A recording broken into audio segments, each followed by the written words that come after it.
Bueno, hace poco contamos una historia amorosa del poeta, dramaturgo y escritor Lope de Vega. Repaso de lo acontecido. Sí. Elena, primer amor de Lope de Vega, se enamoró de un tal Granvela y abandonó a Lope, quien, despechado, comenzó a escribir unos libelos injuriantes contra ella y contra toda su familia. Los versos se hicieron muy famosos en Madrid y los Osorio iniciaron un proceso contra Lope de Vega y lograron mandarlo en cana. Dijimos también que Lope no firmaba aquellos versos injuriosos, pero la mayor prueba de su culpabilidad era el estilo y la excelencia de aquellos versos infamantes. Lope quedó preso y, condenado al destierro, debió irse de Madrid y se fue a Valencia. En ese punto se detiene la historia que ya contamos. Sí. Pero apenas antes de partir sucedió algo con lo que comienza lo que contaremos hoy. Lope de Vega estuvo 42 días en la cárcel de Madrid antes de iniciar su camino al destierro en Valencia. Y fue entonces cuando conoció a Isabel de Urbina y Alderete. Usted me dirá, ¿cómo va a conocer una mina en una cárcel? Bueno, la muchacha que era admiradora de Lope lo fue a visitar todos los días y era hermosa. Lope de Vega quedó encantado y tras algunas visitas, qué sé yo, llegaron a besarse. Está bien. Y se enamoraron. La familia de esta chica, Isabel, era noble. El papá se llamaba Diego de Urbina y era un excelente pintor. Pertenecía al renacentismo, mejor, español, y era un artista cortesano en tiempos del rey Felipe II. Muchísimos de sus cuadros están en el Escorial. La madre de Isabel se llamaba Isabel de Alderete, como le va señora. El carácter noble de aquella familia presentó el primer inconveniente. Lope era un condenado de la justicia, cosa que era inaceptable para aquella casa. Y fíjense lo que pasó cuando se ordenó a Lope que iniciara el destierro. El tipo la convenció a la mina de que lo siguiera, que fuera con él. Y ella no se negó y rajaron a Valencia. Pero, bueno, como era de esperar, apareció una denuncia, otra denuncia, porque ya lo habían denunciado con la otra mina. Los padres de Isabel dijeron a las autoridades que Lope de Vega había raptado a su hija y el delito de rapto se castigaba con la muerte. Cuando los guardias iniciaron la búsqueda de los enamorados, era demasiado tarde. Ya habían entrado en jurisdicción valenciana. Cuando se fue de Madrid, Lope de Vega escribió acerca de su ciudad unos versos, hermosa Babilonia en que he nacido, esas cosas así. En Valencia, Lope se presentó a los dueños de compañías teatrales que había allí y consiguió algunos laburos. Se comprometió a entregarle cada 2 meses una comedia a unos tipos. Cada 2 meses una comedia. Y bueno, corta. Sería corta. Pero hay gente que escribe una vez cada 2 años. Sí. Bueno, durante los primeros tiempos, Lope cumplió, pero pronto las cosas volvieron a complicarse. La persecución de la justicia era terrible. Las autoridades de Madrid escribían a las de Valencia acerca del reo que vivía en sus tierras y que merecía ser detenido. La única solución era que Isabel, la chica que estaba con él, regresara a Madrid y convenciera a sus padres para que anularan la denuncia. Y eso fue lo que hizo.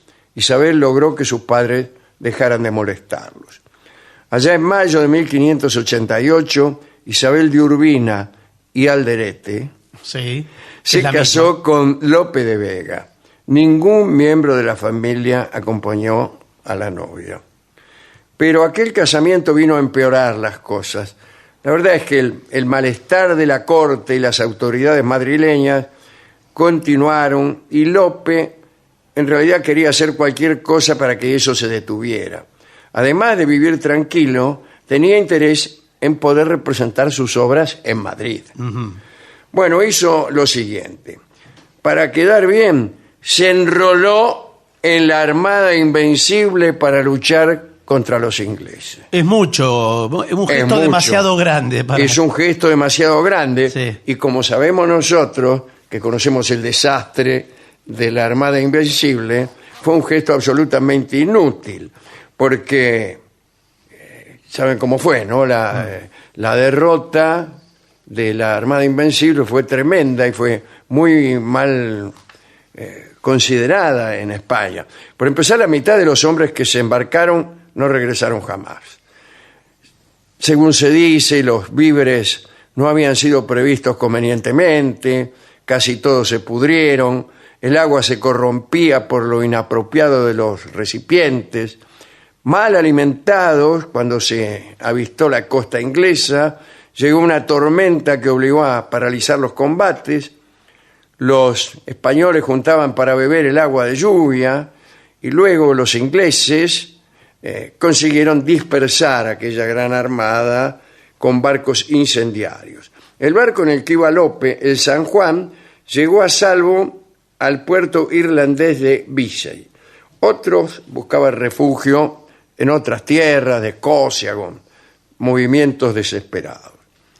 Como muchas de esas embarcaciones habían perdido sus anclas, bueno, se estrellaban contra los acantilados, contra los blancos acantilados de Dover, me imagino yo. Bien, recordemos que Lope había ido a aquella campaña para volver con algún mérito, pero regresó peor, doblemente estigmatizado, porque, como he dicho, siendo tan desastrosa como fue la batalla, parece que los capitanes y los oficiales de aquella armada, cuando volvieron a España, eran corridos a piedrazos por las calles. Entonces Lope, perseguido por haber raptado a su mujer y perseguido por derrotado en la Armada Invencible, debió permanecer todavía más tiempo en Valencia y medio escondido. En la soledad de su casa escribió todavía más. De a poco le empezó a ir bien. Vendió algunas obras que se estrenaron y se difundieron con éxitos importantes. Cada tanto visitaba Salamanca. La ciudad tenía un ambiente juvenil que lo atraía poderosamente. Allí vivían 10.000 estudiantes. Bueno, Lope no iba a estudiar allí, sino a encontrarse, según algunos dicen, algunos malpensados dicen, con algunas muchachas a las que le gustaba su obra. Mal pensados, pero bien informados, seguramente. No sé. También se dice que tenía un amante. Bueno, está no bien. quiero meterme en pero eso, ya pasó señor. el tiempo, señor, no importa. La alegría que Lope empezaba a vivir en Valencia pronto se detuvo porque su mujer Isabel se enfermó y se fue agravando. Lope la cuidó siempre.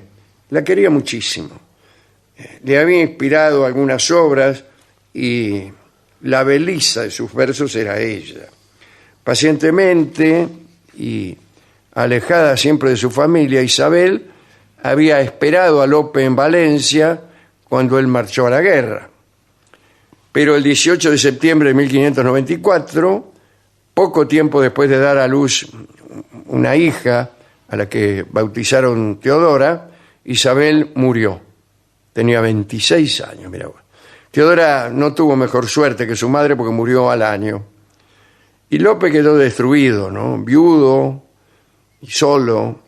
Estuvo algún tiempo más en Valencia y cuenta el cronista que vendía llorando todo lo que tenía en la casa, sus muebles, todo. En Madrid, Velázquez y Osorio, el viejo de aquella muchacha, por la que Lope había sido condenado al destierro antes de conocer a Isabel, ¿se acuerda? La primera de las novias, se enteró de la desgracia del poeta y lo perdonó. Y la pena del destierro quedó sin validez. Entonces Lope pudo por fin regresar a Madrid, donde trabajó mucho e incluso volvió a amar otra vez. Y llegaron para López nuevas novias, nuevas obras. Escribió El perro del hortelano, Fuente Ovejuna, pero esas son otras historias.